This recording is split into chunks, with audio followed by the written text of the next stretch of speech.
This podcast is all about giving back. No strings attached, no funny business, no get-rich-quick schemes, but simply to provide some of mine and our amazing co-hosts their wisdom, stories, and hopefully some valuable insights. Together we have the ability to grow, sustain, and provide a healthy work-life balance for all the cleaners and restorers. As this is totally free, please subscribe, write a review, and share this podcast today. Now onto the show. Hey everyone, welcome to this special edition of this podcast, season 3. I've got Shawn from America. So you come a long way, Shawn. Yeah. Or maybe I've come a long way. You came a long way. You did the hard part. Anyway, so I caught up with Shawn. I think it was about a month ago. I think I reached out to say I'm coming over, and I guess the idea was to talk about the social media side. A lot of people, I guess my age, don't understand it. You seem to be doing very well, so congratulations on that. Thank you. Overnight success, I'm guessing. Yeah. 8 years in the making. A lot of years. Yeah. 10 years. 10 almost. years, yeah. Anyway, so I reached out to Shawn. Glad you got back to me. And I suppose this is about, for our listeners, just a little bit of a background on how it works. Positives, negatives, drawbacks, what you got out of it, what you've learnt. Yeah.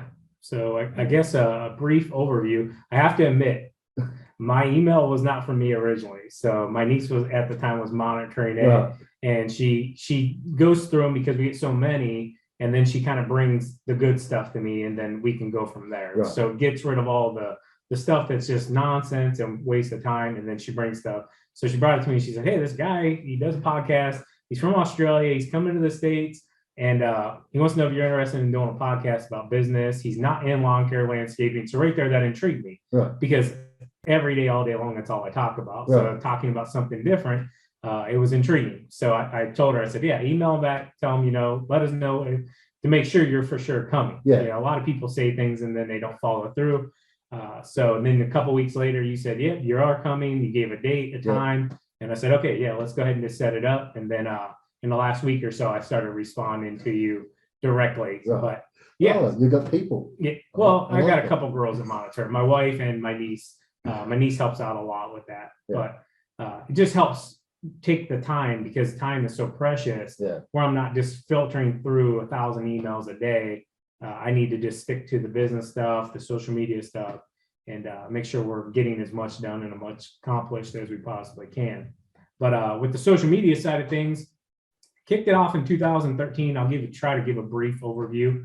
This is my short story long, or my long story short. We'll see how it goes.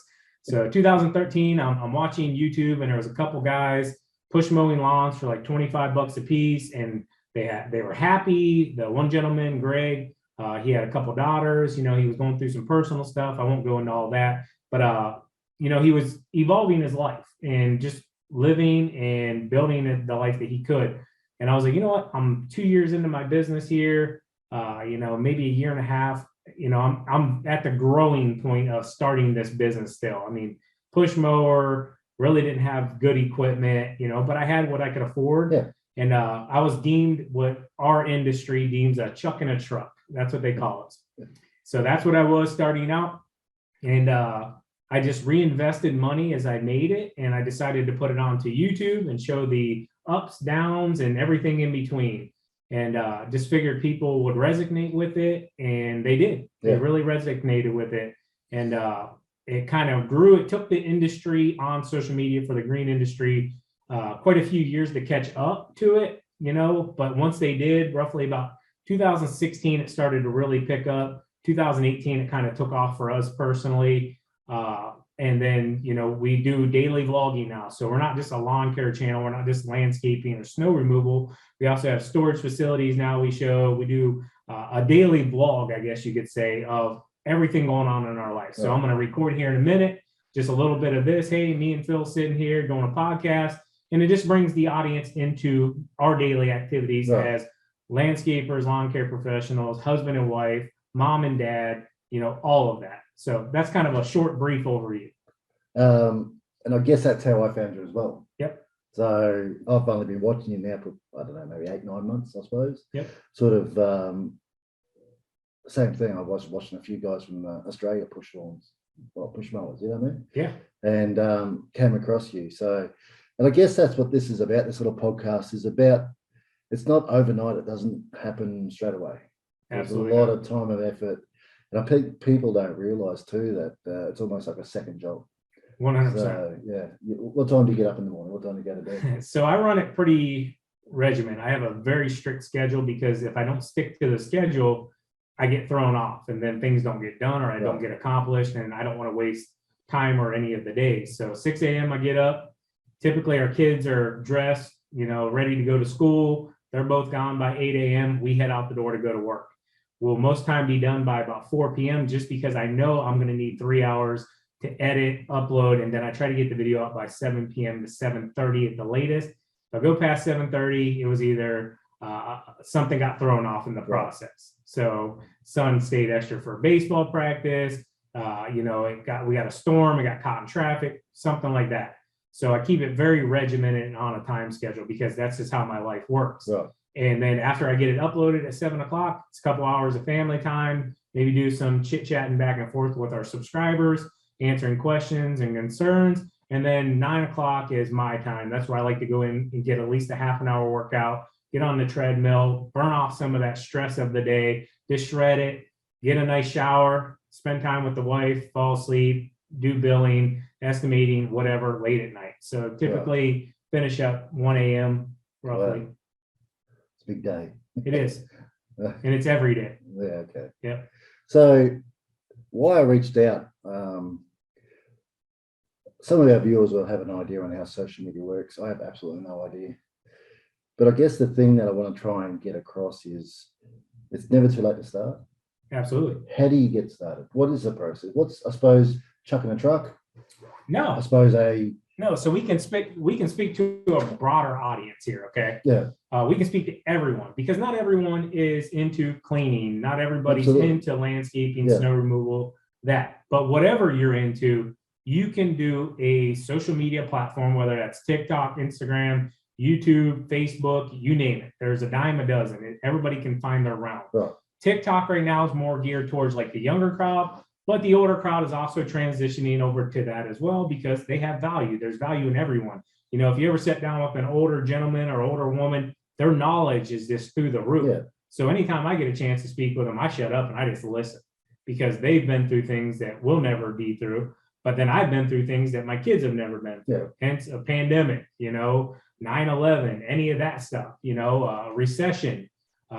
So you can share knowledge with everybody, but there's little communities of everyone on the internet. And you just have to find those communities. And then if you want to get involved, you can add to that. You can try to bring something new to that, bring value to it. If you can solve problems, you're going to have an audience. Everybody's all about doing, things easier and better. But simply all you need is right here, a cell phone. That's all you need to get started. And it doesn't have to be this one specifically. I shoot plenty of videos. For the first probably 4 years of YouTube, all I ever used was my cell phone. Okay. And then I got sick and tired of hitting it with little rocks and chipping it, trimming, and destroying my nice new phone. So then I transitioned to a GoPro. And I shared with you earlier at breakfast, I've ran this over with a lawnmower. I typically destroy about $3,000 worth of GoPros a year. Just hitting them with the mower, rocks hitting them and shattering. They have lens kits that go on these. So I recommend you for yours, get that little lens kit. It's cheap, $11 for both lenses. I break them every single day, so I buy them in multi-packs, but it saves the glass. Right. Just like a screen protector on your cell phone, but it goes on the front of here. So this is kind of like an upgrade. For a while, we went to really expensive cameras like Canon, what were they called? T7Is, I believe they were called, and XD 90R. I don't even remember what the heck they were called now, but we went to these big expensive cameras, but it was trendy. It was what vloggers were doing and social media folks were doing. And then I just completely got away from it. I'm like, I'm tired of carrying this dumb big camera around. It was just dumb. And my last one, my 70i, I think it was, whatever, I dropped it off my salt spreader and watched it literally in slow motion hit the ground and just go into 1,000 pieces at 2 a.m. on a salt run. And after that, I vowed I'm never spending that kind of money on a setup again. So these I can put together for $500-600 with the mod kit, clip, all of that, versus 3,000 plus for a Canon. But yeah, all you need is a cell phone to get started. And whatever your niche is, whether that's lawn care, whether that's cleaning, whatever you're into, a lot of people are into makeup. Women are into makeup, so they do makeup tutorials. Cleaning's a huge one, just like little satisfying videos, cleaning up your bedrooms. There's millionaires, teenagers just cleaning up their bedrooms every day. And, because there's teen audiences and kids that want to see that. So just whatever you're into, you just got to get started, man. Download the YouTube app, make some horrible videos. You're gonna make mistakes, but like anything, if you're committed to it, you're just gonna learn. You're gonna keep learning. You're gonna watch more content. You're gonna speak with other people, and you're gonna get better at it. Makes sense, doesn't it? Yeah. What about the software for editing? There's a ton of them. If I'm on the computer, I like using iMovie. Okay. If I'm on a cell phone, I'll use one called Power Director. It does cost money a month. So it really just depends on what I guess your editing platform. So a lot of times I'm editing at a softball game, practice, hitting, pitching, because my kids have very active lifestyles, and we choose that. We want them to be healthy and active. So we have to put our schedule around them in the afternoons, and that's typically my editing time. If I'm at home, I'll just hop on the computer at my desk, pull it up on the MacBook, iMovie, go to town editing. I'm way quicker on that. Right. But if I'm out and about, I'll just pull it up on the cell phone, transfer files from the GoPro directly to the cell phone, and go from there. So one of the things we sort of touched on was music in the background. How does that affect? Because you can only play so much music or something, or how does it work? What's the idea with the music? So there's a misconception about that. A lot of people think you can get away with playing 3 seconds, 5 seconds, 10 seconds. If the music is copyrighted, it's copyrighted. Right. It doesn't matter if you use a second of it. If they want to hit you for that copyright, they can take all the rights to your video. So if you do that and they hit you for a copyright, they're now taking whatever money you would make from the views or monetization or ad. Now they get it because it's their content, because you used it. Right. Now there are instances where you can file to use that music copyright free. There are copyright free music on the internet that you can use. But the thing is with those is over time, they might end up selling that to another company. Okay. Well, then that company might implement a copyright on it. So therefore now you're obligated to pay them for that copyright fee. So we get hit all the time for older videos that we use music on. But then YouTube is good enough as well, where they'll give you the option where you can leave it like that and they'll get all the proceeds from your video if it doesn't really matter to you. Or you can go in and choose to replace the song using YouTube's library music. Now this stuff is corny. It's very old school, very animated, but it at least gives you that option rather than getting a strike. So YouTube, if you get 3 strikes, you're out. Your YouTube channel's gone. How long? Ever. Oh. Or however long I don't know. I've never crossed that. But from the way I understand it, it's gone. Right. And you don't want 3 strikes. So you can get strikes from, say somebody says you copyrighted something from them and you go on there and you want to fight it because you know it's yours. Well, if you don't know 100% it's yours and you fight that and they win, you get a strike automatically, because YouTube now has to put a lot of people in place, cost them money and stuff like that. Right. So you better be 100% sure before you go trying to claim that a copyright's not true or not. Okay. But with music, say you're like at a gas station and you're recording and there's music in the background, as long as you're talking over it and not just letting the music play and grabbing the attention from the music, they can't hit you for a copyright for that most of the time. Right. But yeah, some of the stuff I was sharing with you, just looking and analyzing some of your content, is you did a really good video showing your shop and showing trucks and stuff like that, but you had music playing in it. And the music to me was annoying because I wanted to hear what you had to say. Right. So that's what I shared with him. I said, get rid of that music or make it so low that you can just barely hear it in the background, kind of like elevator music. But I want to hear what you have to say because that's where the value is coming from. Yeah. So I guess bringing this back to the cleaning industry, guys, and again, Shawn's from lawn care. It doesn't matter to me where I get the information from. It's the information is all the same. It's generic. Yep. But it's the intricacies that go into that make it different, which make you successful opposed to the next person. Just like cleaning, guys, that 1% more that you put in will show in the end. So the other thing I want to bring up is after you've edited it, you've done all your posting it to these social media pages. Yep.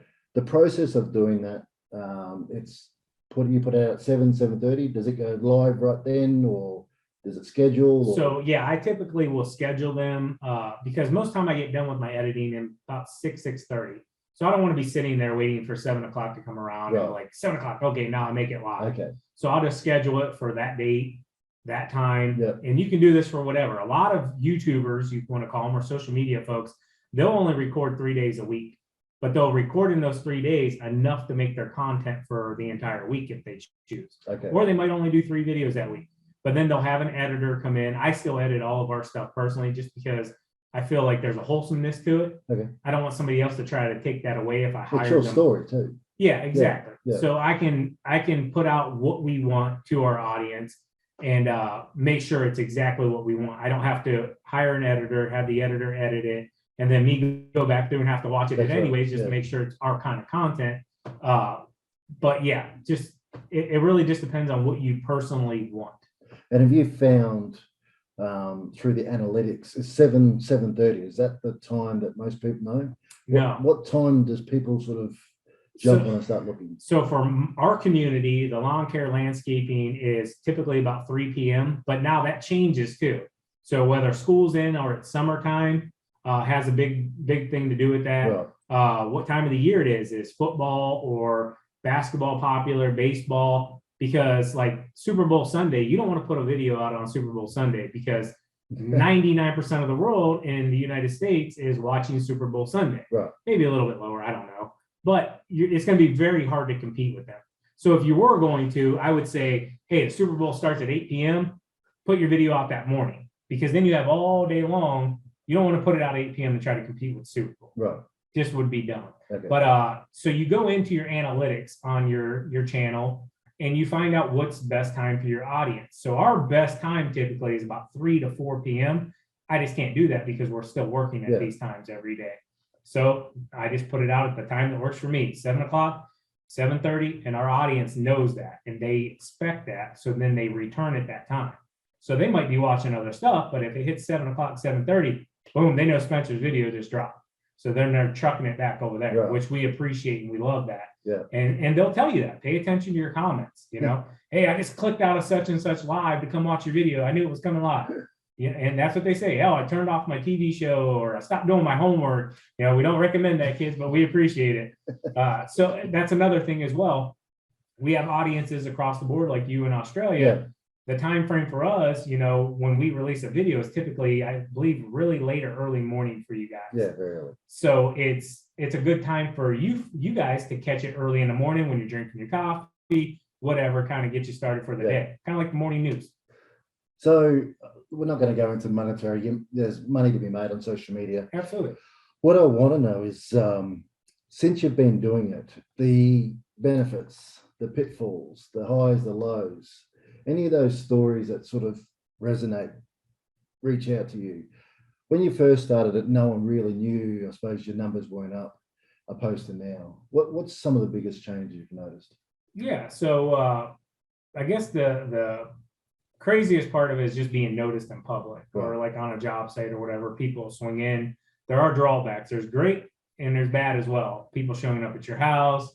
You know, that if I'm home, it's not a big deal, but sometimes the kids will be there, the babysitter, and that freaks them out because they don't know this lifestyle as much. Right. So there are drawbacks to everything, you know, people sending bad stuff, people sending great stuff as well. You know, like I would have never met you if I didn't have the channel. You're from Australia, I'm from Ohio. So, but that's the power of social media. Yeah. I mean, you can connect around the world, you know, kind of like LinkedIn. You know, you go on there and you see people's profiles and you're like, you know, I can have a discussion with a neurosurgeon or something. I can't have that every day in my lifestyle. You know, most people in my area, they're not neurosurgeons or, you know, whatever. You can send a message. So it's social media is just so powerful in and of itself, but you also have to watch it and monitor it as well, because there is a different side of it. So there's that one little bad percent, like anything, can ruin it for a lot of different people. Yeah. So just staying on top of that, filtering it out. We have a guy named Jeff that he filters a lot of our stuff, threats, anything like that come our way. And believe it or not, we've had our lives threatened, you know. Backpack blowers, for some reason, people don't like backpack blowers because they're big and they're loud and they blow a lot of wind. I get more death threats over that than anything, and I'm not kidding. So they take care of that. Most of the time it's just somebody upset, blabbing off at the mouth, but it is what it is. As long as you're following through and keeping track of it. It's something you have to look out for, guys. So absolutely. That's what you're saying, Look at the good stuff. Good stuff. Obviously everybody likes money. Monetization side, I won't go too far into details, but there is money to be made, and money to be made in different aspects, whether that's just from a view on YouTube. Like it's, I think 1 to 3 cents per 1,000 views. Okay. That's what YouTube will pay you per monetization views. That can change as well with your, I think it's called CPM or whatever. So it's click per million. Okay. So that can change. So with that being said, there's also ads. You can put ads onto the channel directly. So say GoPro reaches out to me via email and says, hey, we want to now become a sponsor of you to use our GoPro cameras. All we're asking for is a 30-second integration ad. So it's just like you're watching TV. So if you're watching a normal, whether that's the news, a football game, whatever you're watching, and then an ad pops up for, say, a razor for shaving your face, that's an ad, and that company makes money from it. That's how they do it. So same thing with us. Hi, I'm Spencer Lawn Care. We've been using GoPro now for 7 years. Love it. Works awesome. 30-second ad. They'll pay us X amount of dollars if we wanted to. GoPro. I would love a GoPro ad because I spend a lot of money on these every year. But no, we turn away far more than we work with. Right. And that's just because we want to be genuine. We're not just doing this for the dollar. Trust me, I turn away hundreds and hundreds of thousands of dollars a year for just little things. It could be razors, it could be shaving cream, cologne. Show me one today for wine. Yeah, wine. Wine's very popular. Gary V, reach out to me. I'll share your wine. Gary V's the only one though, but we don't drink anymore. So it's unique, but there is opportunity in everything. There's programs, there's, just placement ads on your video. There's sponsorships as well. So like I could be my own sponsor. Spencer Lawn Care sponsored this video, and I can actually pay myself for ad revenue via that way through the business from Spencer Lawn Care to Spencer Media, because that's our media. And we can go through that whole realm if we wanted to. Wow. So it's kind of just like our storage facility that we own. We rent from Spencer Lawn Care to Spencer Storage Solutions. Yep. So we have to pay them every month, and then it's wrote off, but it's the way to do it legally. Okay. Yep. Great information. So there's so much. Yeah. Again, look, one of the questions I first asked you yesterday was, how did you learn? And you answered by on the job. Yep. But how did you learn? So a lot of mistakes. Yeah. It's just like starting a business. If you don't have a mentor or somebody guiding you along, or YouTube now is so popular with teaching folks and the platform there to help folks. Yeah. That wasn't always there. So back when I was first getting started, there really wasn't anybody teaching lawn care business, the insights, the ins and outs, the do's and the don'ts. And then it's very geologically, targeted, I guess you could say. Down south, it's not going to be the same market as it is up here. Out west, it's not going to be the same. Up in Canada, it's not going to be the same. Over in your country, it's not going to be the same. So it's finding a niche for your area to be very specific, and then honing that into your area as well. Because pricing's different. Chemicals, if you apply chemicals, are different. Seeds, all of that, grass types, everything. It's different. The way certain machines cut versus the south versus up here, way different. So, I can come on my channel and say, hey, this mower doesn't cut good in our area, but it could be really popular down in Florida because the grass types are different, soils are different, and it just does better down there compared to our tall fescue. Okay. So yeah, it's just crazy out there. It's a crazy world on social media. Well, thank you, Shawn. Thank you. That's what I wanted to bring everybody, just the idea of opening up, whether it's a new channel or whatever it is for you guys, social media. I think you should start getting on it. So yeah, I'll leave you with one tip.